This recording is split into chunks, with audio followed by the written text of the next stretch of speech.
So there's something enormous brewing. And I would claim some special prophetic insight, like, from Amos or Jeremiah or, one of the 65 Isaiahs. I would claim that special insight because it's a no-brainer. Something enormous is brewing. And it doesn't take a lot to try and figure that out. We see it all over the place. The pace of change is blinding, but that isn't quite what does it for me. It's this, I guess it's this movement of hatred and cruelty that just seems to be permeating the globe. And it's drawn on fear.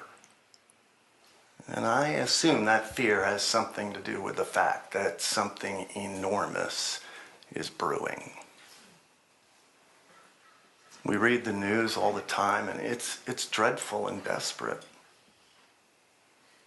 Rape used as a tool of war. Slavery, this one really gets me. For the last few years, people have been trying to tell me that, there's such a thing as progress. Humanity is progressing. And I resisted for a long time. And then I decided, no. Humanity is progressing because there's no legal slavery on the face of the globe. That's a movement forward, except now there is. It's a movement backwards again. It's incredible. And then we have modern societies that are, wealthy and able to handle a lot of things. And in the face of this tiny little amount of immigration, we actually have a lot of the populace who seriously considers electing people who want to build up walls and keep people out.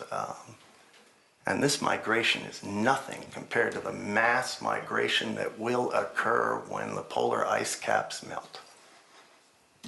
When, not if.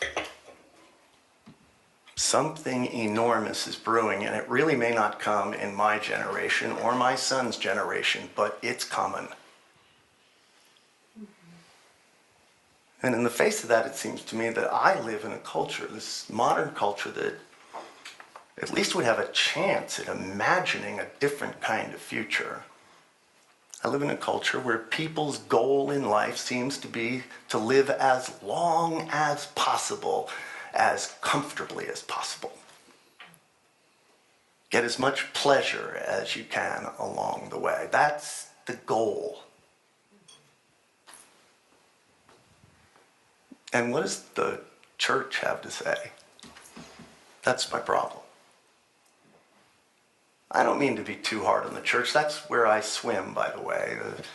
I swim in the church. You can read the book and find out how I see that I'm a dual citizen, world spirituality and a citizen of the Christian church. But when I look at the Christian message, I think we're as bum-foozled as everybody else. We don't speak with a whole lot of power. I was just talking to a couple of people about the Pope. Amazing. I wrote a blog post about him this week. I find him so impressive because he can somehow transcend the fact that he's been rendered in bobblehead Pope form. I found one in Philadelphia and I had to buy it. And it's not sitting on the hearth with Kuan Yin and the Buddha. But, he spoke to Congress, and the next day, Boehner resigns. Had no impact whatsoever. And he's a wonderful man. Like so many of the people in the churches that I know, wonderful people. What's missing? That's why I wrote the book.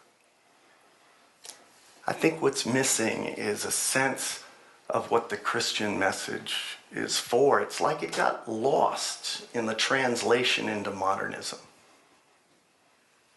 It doesn't make any sense to a lot of people. People have left the church in droves, and I'm assuming the reason they've left, or at least when I talk to them, is because it doesn't make a whole lot of sense. Go to church, you hear a lot of language that sounds like a magic God, and that doesn't fit into our worldview. And I find that kind of sad because I think that the message that the Christian church holds is powerfully and able to transform human life. Understand, it's not the only message on the globe that can do that, but it nevertheless is a message that can do that.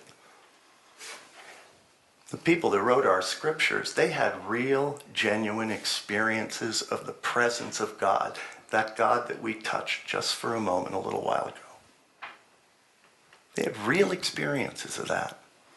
And they pointed to it the only way they knew how within the worldview that they had. And what they knew is that when they reached out and touched that spirit, they could sense it interpenetrating them. They knew that they became one with the fabric and the frame of creation. They knew that they weren't so much acted upon by the presence of God, but that they were an expression of what I call the love intelligence of the presence of God in the world. That's what each and every one of us are. A unique expression of the love, intelligence, the creative power of the divine.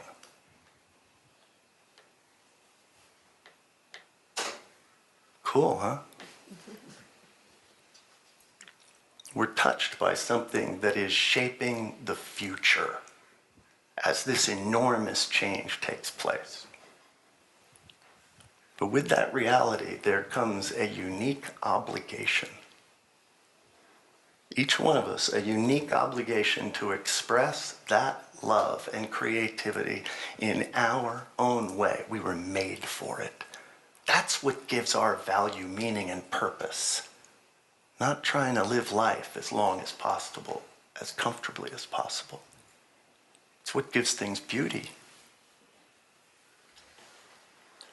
So that's why I wrote the book, is to imagine what life might be like, how I might describe it, if you're living it in such a way as to express the love and intelligence of the creative frame.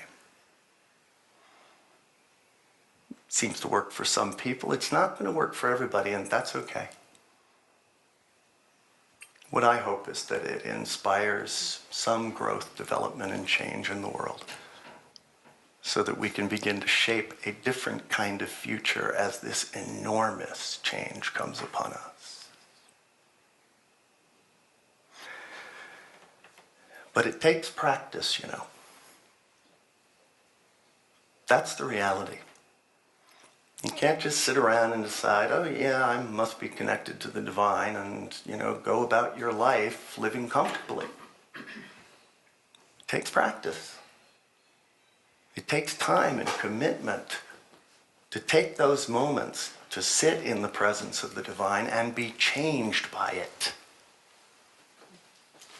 To allow yourself to know the presence of love.